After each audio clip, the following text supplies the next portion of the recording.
Sige. Tinan mo mga kababayan yung kanyang hita o yan. Yung hita. Ito po, ayan po dati nagka-bed. Ayan, yung nagkaano na yan. Ayun, yung diabetes siya noon. Ay, hindi talaga nagkaano na. Yung nagkasugar po talaga. nagkasugat na. Kasi nga kay Gaya. Yung hita niya parang naging dalawa, no? Ayan, nabiyak. Kasi buto. 2 kilo yan. Sabon yan. Yan, may sabon ka. Lata. Panlaba. Ilabas mo na lang para ano, makita naman ang ating mga sponsor niyan. Yaper. Yaper. Saka itong ano, Ito yung marami akong biscuit na binili sa'yo, Tay. Kasi gusto ng sponsor eh, lagi kang may kinakain, ilabas mong biscuit. Yan, marami. 3 ano, yan. Wala kasi akong lata nakita eh.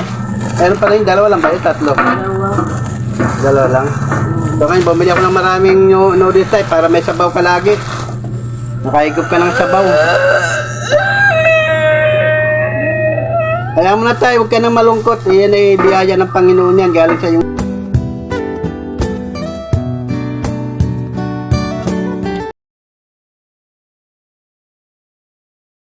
Magandang araw mga kababayan.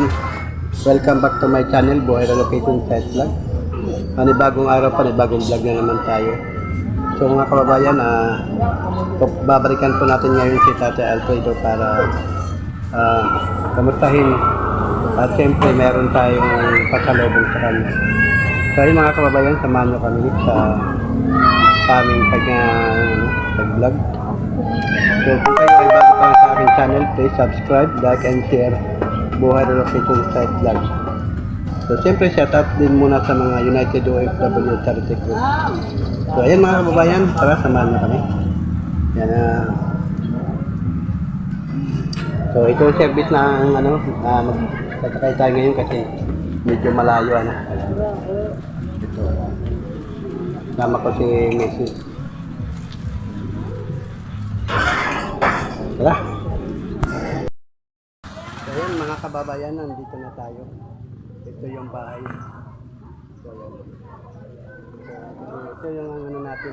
Pakita mga dala natin. Ayan. Meron tayong diaper, grocery, saka gatas. Ayan. Ayan. Magandang araw tayo. Bakit walang ano? Nilaban po yung ano niya. Nilaban dyan lang, be. Kasi po nabasa. Nakakita na po. Ay, nabasa ang kanyang ano, yung higaan. Bakit? Saan po? Hello, kamusta tay? Ha? Okay na, kamusta ka na? Baluktot na talaga, te? Opo. Minsan po na ano siya. Dito ka, Gles, kaya ikaw na lang kausapin namin. Si tatay naman di makakausap eh. Kamusta na tayo nung pakiramdam mo? Dahil ikaw nagpapakiramdam mo. Kamusta na, Gles, yung pakiramdam niya? Lalo po ngayon hindi na intindihan ng salita eh. Bakit? Ano bang nangyari? Minsan po nakapagsalita naman po siya. Dito ka, be. Minsan naman po, talagang bulin na bulin po. Ibig sabihin na parang parang lalong lumala ang sakit niya. Bakit kaya? Pinapasikap niyo ba sa doktor to? Nung last po na pa-check up namin eh. Nung nakaraang taon pa po. Last year pa. Ngayon hindi na ngayon na-check po up. hindi na po na-check up. So hindi na siya nabigyan ng ng bagong Wala na nakita po niya. siyang bagong reseta. Diba dapat pag nagpa-check up, may follow-up check up pa? Yung last nga po na namin kasi po nagka-bed sore nga po siya. Ngayon po, pinenda po namin itong bahay para lang po mapacheck up siya. Sinanla niyo ang bahay. Opo. Magkano niyo pagkasanla? 10K po.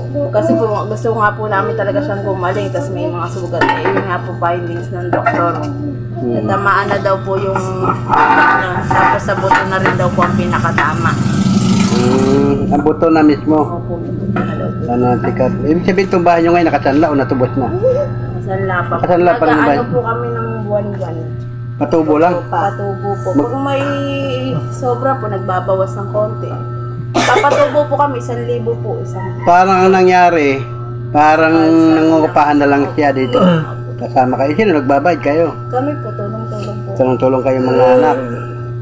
No choice po kasi noon, wala pong pagkukunan eh. Kaya yun po naging desisyon namin. Sanda po muna para madala po siya sa Hospital. hospital. Ba't gano'n ba kalaki ang gastusin para makapunta sa hospital? Kailangan. Baka po kasi Kasi pambiling gamot ano? Opo, kasi po, may gamot naman po dun sa loob. Pag wala po, kailangan po talagang bumili ng sa labas. Talagang ano, wala na. Tinan mo mga kababayan. Pakita ko lang, okay lang ba? Okay? Opo, sige. Tinan mo mga kababayan yung kanyang hita. O yan. O. Yung hita. Ito po, ayan po dati nagka-bed. Ayan, yung magkano na yan. Ayun, yung diabetes siya noon. Ay, hindi, talagang nagkano na. Yung, Opo, nagkasugat po Nagkasugat talaga. na. Kasi nga kay Gaya. yung hita niya parang naging dalawa, ano? Ayan, nabiyak. Kasi buto na lang eh. So ayun mga kababayan, ano pala natin, napag-alaman natin ngayon na ang bahay pala ni Tatay Alfredo, ito ay sinanla pala ng mga anak niya para lang may paggamot siya sa ospital, pero ganun pa rin nangyari. Walang pang suporta sa gamot, kaya so ngayon ang nangyari sa kanila, nakatira sila sa bahay nila, nangungupahan sila sa sariling bahay nila. Ibig sabihin ng 10,000 na yon, nuupahan nyo buwan-buwan. Opo, nagmamonthly po kami ng 1K. 1,000. Kita mo, ganito ng sitwasyon. Talagang halos wala nang pambiling gamot, wala nang kinikita, pero siyempre dahil kailangan naman, hindi naman kasalanan ng pinagsanlaan nyo. Kasi nga kailangan nyo ng pera, ganun talaga ang nangyari. Kawawa talaga si Tatay. Hindi, maingay. So yun ang ano. Ngayon tayo nandito kami para magpaabot ng gatas sa iyo ulit. Bigyan nga namin ng gatas, saka nagpag-grocery na rin kami. Kung alam ko lang na may binabayaran kayo, dapat yung 3,000 inabot eh. Tinabi ko yung 1,000 para pang upa ng bahay nyo. Yung ikaw, abot mo doon, Mrs. Buhay. Ayan, ayan mo na, latag mo na lang dyan lahat. Ayan, meron ka tayong 2 kilong gatas tayo. Yan, 2 kilo yan. Sabon yan. Yan, may sabon ka. Lata. Panlaba. Ilabas mo na lang para makita naman ang ating mga sponsor niyan. Yater. Yater. Saka itong Ito yung marami akong biscuit na binili sa'yo, tay. Kasi gusto ng sponsor lagi kang may kinakain. Ilabas mo yung biscuit. Yan, marami. 3 yan. Wala kasi akong lata nakita eh. Meron pa rin, 2 lang ba yun? 3. 2 lang. So ngayon, bumili ako ng maraming noodles tayo para may sabaw ka lagi. Nakaigop ka ng sabaw. Kaya mo na tayo, huwag ka nang malungkot. Iyan ay biyaya ng Panginoon yan, galing sa iyong sponsor. Ayan, ay bumili na rin ako Gladys ng gatas kasi nga baka wala na siyang gatas. Paubos na rin sabi mo, di ba? Nung inano kita, paubos na. Yung bear prank po naubos na. Oo, maliit lang yun eh, binili ko na yun eh. Apo. Ano lang po, 300 gram. Oh, yan, 300 gram, yan eh, 2 kilo yan, kaya matagal. Matagal-tagal na. Matagal. So, ayan pala mga kababayan, kung alam ko lang po na siyempre wala din naman pagkukunan ng mga anak para iupa sa bahay nila ng 1,000, ano? Pero mo, sarili mo bahay mo, inupahan mo kasi nasanla nga nila ito ng 10,000. Tapos nasanla ng 10,000. Tapos buwan-buwan, Buwan-buwan po, 1K. tutubo ng 1,000. Paano kung hindi kayo makabayad? Sa awa naman, Ipapatong, ginagawa na paraan. nagagawa naman po ng paraan. Awa naman po ng Diyos ay nakakapaghulog naman po buwan-buwan.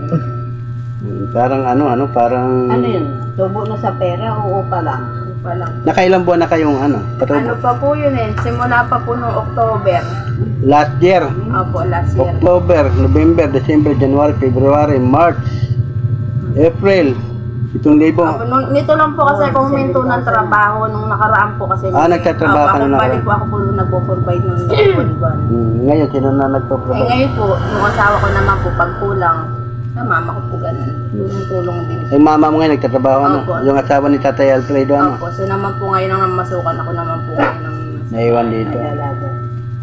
Grabe ka mga kababayan yung kalagayan ni Tatay, So, ayun, ibig sabihin, nakapitong buwan na kayo ng upa sa bahay. Apo. So, 7,000, ibig sabihin kung may 3 buwan pa kayo mga natiling upa, 10,000 na, doble na. Pero ibalik yung pera, 10,000 pa rin, wala nang tubo yun. Bali po bali po siguro magiging 11 to, ganun. Pag naano po ng, kasi po gata, Matapat lang sa buwan niya may pera. Ganun. May ibalik. Hayaan mo tayo, pagka nagpadala ulit sa iyo, tipirin natin para may pang-upa ka ng 1,000 sa bahay mo. Kasi baka mamaya paalisin ka dito eh, di sa ka matulog dahil sa kalsada. Kawawa naman, grabe. Ayun ang mahirap sa ating mga mahirap eh. Lalo tayong nahihirapan ano. So, pero may diaper pa siya, Gladys. Meron po na. Nabuksan ko na po yung isa. Oo. Pero binili po kasi nung nakaraan. Kasi nga, alam mo ba yung ating mga kababayang United Ayo, yan mga kababayan gusto ko lang po pasasalamatan yung ating sponsor, yung United OFW Charity Group. Kasi nga ang founder po namin ay nagla-live po siya ng nagla-live siya ng parang fundraising niya kay Tatay Kitwa. Na lahat ng mag-send sa kanya ng pera, yan ay ibinibigay niya kay Tatay Kitwa. Kaya po tayo ngayon ay meron na namang nadala sa akin. Actually, nung magka-chat tayo, na-family ko na yan, kaya lang, inuna ko muna doon sa kabila. Kung napanood mo yung vlog ko doon, inuna ko lang kay Nanay Training kasi si Nanay Training, nagsadya sa bayan, wala na daw diaper. Yun ay binili rin namin ng kabuhayan yun na lambat. So yun ang sumusuporta sa kanilang pagkain ngayon. So ngayon si Tatay Alfredo naman, ngayon ako ulit napunta, dapat kahapon, medyo nagabi ako galing sa trabaho. Buti nga, paalala ng misis ko, sabi niya, di ba punta tayo doon? Sige kahapon pala, naalala ko, buti naalala mo. So lahat po yan natin, Grace, na pamilya namin, 3,000 yan. Ang napamili namin na yan. Kasi doon kay Nanay Training, 2,000, 3,000 kay Tatay Kitwa. So ayan, papasalamat lang ako sa United OFW Charity Group. So ayan mga kababayan, ihatid ko na po kay Tatay Alfredo yung pinabili nyo. Ayan na. So ngayon napag-alaman din natin mga kababayan na ito palang bahay nakasanla nung siya ay nauna nagkasakit, doon nasanla yon. O matagal na siya nagkasakit. Matagal na siya nagkasakit talaga. Kumbaga talagang time na yun ay kailangan ng pera na dang sa hospital. No choice na po kami. Yun na lang po ang napag-usapan namin. Para po maidala po siya sa hospital. Siyempre po gusto po namin po talagang gumaling.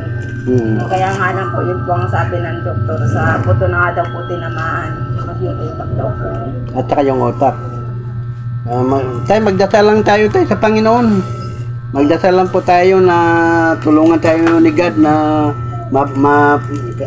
mabigyan ka ng panibagong ng buhay na mapagaling ka niya Naligyan tayo sa Diyos, huwag tayong bumitaw sa Kanya.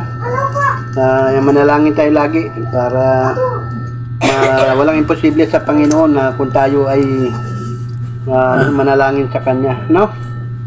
Lagi lang tayong mananalangin sa Panginoon na tayo ay pagalingin sa mga sakit. Actually, tuwing may prayer meeting po kami, lagi po kayong binabanggit na sana gumaling na kayo, na para kayo ay muling makalakad, silayan ang labas. Ngayon, talagang dito lang siya Hindi na niya makikita ang labas, Dati po, nailalabas nga po namin siya kaya na po simula po nang pag ninaano po namin sa wheelchair, umiiyak lang din po kasi yung buto po masakit yun nga, pinakita mo kanina, Bukod po bakit ganun? Parang nabiyak ang kanyang hita. Ayun mga kababayan, i-close ko lang para makikita natin. ganito sa Yung hita niya nabibiyak, Ayan, ito pang isang hita niya. Baluktot na lang talaga yan, hindi naman ituwid yun. Ito po medyo na... Oo, yan na, ituwid pa. Itimpla mo siya ng gatas. Okay. Iinom lang daw. Oo, inom lang sa tubig. Hindi siya umiinom ng tubig na malamig. May pinapainom po namin sa sobrang init po. Oo nga, tama yan. Baka naman atakihin na naman si tatay. Dahan-dahan. Ayan mga kababayan. So ayan guys, kami naman hindi na rin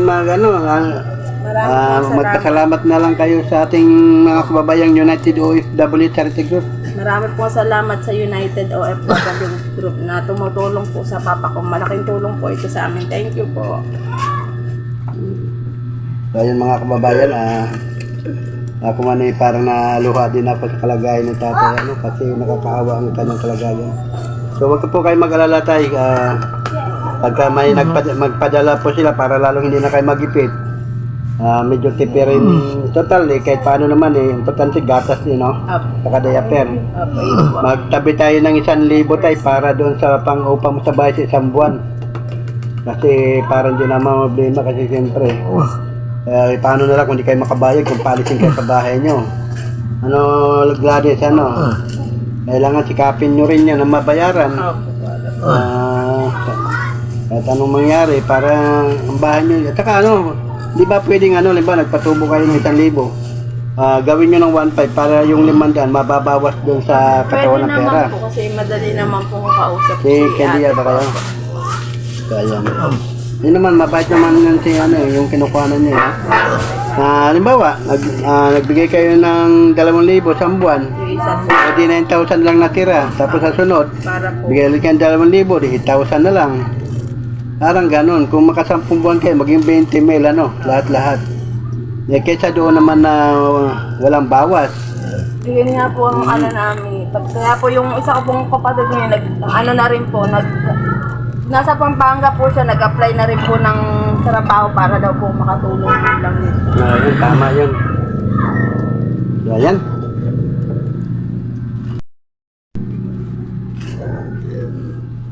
So, ayun mga kababayan, napaabot na natin kay Tatay, Alfredo yung natin, yung sinadala nyo. So, ayan nga, napag-alaman natin na si Tatay Alfredo pala yung bahay niya nakasanla ng 10,000. So, ngayon inupahan niya yung bahay niya ng 1,000 buwan-buwan. So, ginagawa lang ng paraan, kaya nga lalo silang talaga naghihirap. So, ngayon, naiabot na natin. Kami po ay magpapaalam na para narating lang din galing sa trabaho para kayo mapahinga din. Ang mahalaga na ipahihatid na namin sa iyo yung pasalubong nila sa iyo. No? So yun mga kababayan, maraming salamat po ulit sa inyo. Siyempre, kung kayo po ay bago pa lang sa akin channel, please subscribe, like, and share. I-share nyo naman po para po marami pa tayong matutulungan ng mga kababayan natin na higit po ng kailangan. So ayan po, maraming salamat po. Ayan. Bye-bye.